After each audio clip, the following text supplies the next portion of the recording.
Boa noite, amigos e amigas, seguidores do nosso canal. Estamos gravando agora o terceiro vídeo. Aconselho a assistir os dois primeiros para poder entender a sequência do que vai ser dito. Para melhor esclarecimento de tudo que foi dito no segundo vídeo, eu trouxe aqui uma representação, um desenho de um dente cortado ao meio, como quem corta uma maçã. Ele apresenta as seguintes estruturas: o esmalte do dente, que aqui eu fiz em azul para poder ficar bem destacado. O esmalte do dente é a estrutura mais forte que existe no nosso organismo. A natureza já fez ela assim para poder suportar a trituração dos alimentos anos a fio. Tem pessoas que passam dos 100 anos e tem os dentes todos no lugar. Acontece que na formação do esmalte, da coroa do dente, como eu falei no começo, nós temos as invaginações. Essas invaginações são tão estreitas que a escova não consegue limpar em profundidade. E aqui eu fiz uma projeção aumentada mostrando esses pontinhos aqui, simulando as bactérias que nós temos na boca. Nós sabemos que o corpo humano é um ninho de bactérias. Nós temos bactérias no couro cabeludo, na pele, nos órgãos genitais, nós temos bactérias no intestino, no estômago, cada um com sua função. E na boca não é diferente. E a boca é onde apresenta a maior quantidade de bactérias por centímetro quadrado. Se vocês pegarem 1 ml de saliva, vocês vão encontrar em torno de 2 bilhões e 100 milhões de bactérias. Isso está na literatura, não sou eu que estou inventando. Essas bactérias têm a função de produzir ácidos a partir de micropartículas de alimentos que tem na saliva, dos quais o açúcar é o principal, conhecido pelos dentistas como o principal vilão da história. E eu não concordo com isso. Dentro da sequência, eu vou provar que o açúcar é um dos componentes, um dos ingredientes, não o principal nem o vilão da história. Essas bactérias se nutrem dessas micropartículas de alimento, digerem e expelem em forma de fezes ácido. Esses ácidos vão ser diluídos pela saliva, ganhando um teor tal de acidez a saliva que vai misturar com o bolo alimentar, começando aí o processo digestivo. Esses ácidos eles vão atacar e degradar as partículas minerais do alimento, porque nossos alimentos ele é composto de partículas minerais e orgânica. A partícula mineral é degradada pelos ácidos produzidos por essas bactérias, enquanto que a parte orgânica é digerida ou metabolizada pela saliva, com suas enzimas. As enzimas tipo pitialina, por exemplo, elas fermentam a parte orgânica e a parte mineral é degradada pelos ácidos produzidos por essas bactérias. Observem essa invaginação aqui. Elas só são perceptíveis ao microscópio eletrônico. Ela pode ser pequena, média e profunda. Quanto mais profunda, mais perigosa. Segundo um estudioso norte-americano chamado Schaefer, no seu livro Patologia Oral, ele diz que apenas, nos estudos dele, apenas 5% da população não apresentava essas invaginações. Como elas são muito estreitas, a escova não consegue limpar em profundidade. E as bactérias penetram nela e jogam ácido puro aqui dentro, ácido in natura. Como não existe fluxo salivar nessa região, que a saliva ela é viscosa, não consegue penetrar, o ácido vai começando a corroer o esmalte do dente.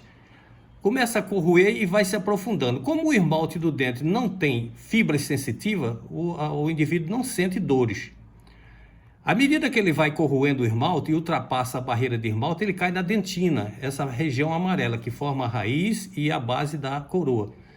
Logo abaixo do esmalte não existe também fibra sensitiva e, como o esmalte é pobre em matéria orgânica e água, as bactérias aqui elas têm que se nutrir da saliva. A hora que ela ultrapassa e cai na dentina, a dentina é rica em água e matéria orgânica, como já foi dito. Elas começam a se nutrir da própria dentina. E no começo a pessoa também não tem sensibilidade porque as fibras não atingem essa região. À medida que eles vão aprofundando, vai atingindo as fibras sensitivas, que partem desta região aqui, que é a polpa do dente, rica em vasos e nervos, que leva os nutrientes para o dente. E a partir dela saem esses raios que são as fibras sensitivas. À medida que vai se aprofundando a cárie, a pessoa começa a sentir suaves dores.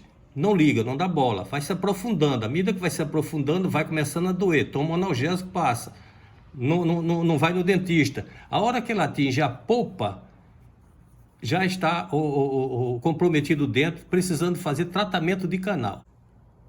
Bem, agora vamos continuar. Acabei de falar sobre a cárie de invaginação, agora sobre o segundo tipo de cárie. A cárie de invaginação ela corresponde a aproximadamente 70% das cáries da população. A cárie de ponto de contato corresponde a aproximadamente 30%. Agora vamos ver aqui o desenho que eu fiz para explicar tudo isso. Bem, aqui tem a cárie de invaginação já com a polpa comprometida.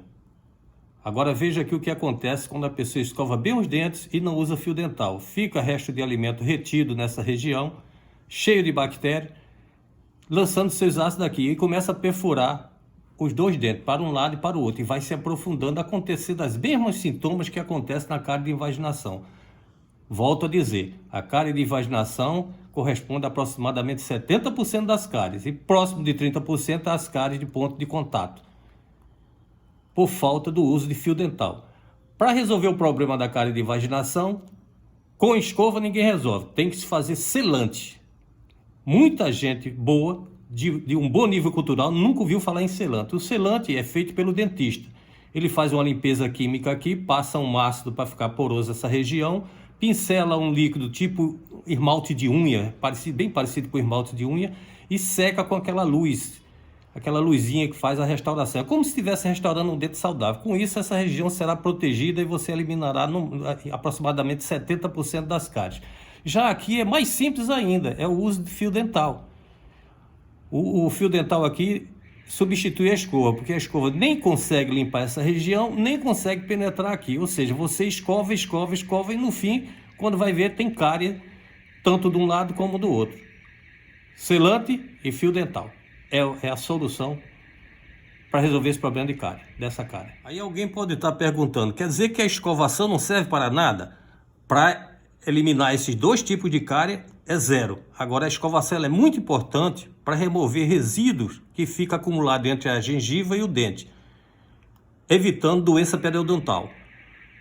O acúmulo de resíduo nessa região vai ser fermentado pelas enzimas, provocando inflamação da gengiva, que nós conhecemos por gengivite. Se essa inflamação progredir, vai entrar para uma periodontite, onde haverá destruição óssea e por aí afora. Agora, a escovação ela é excelente para evitar doença periodontal, mas para cárie ela é zero.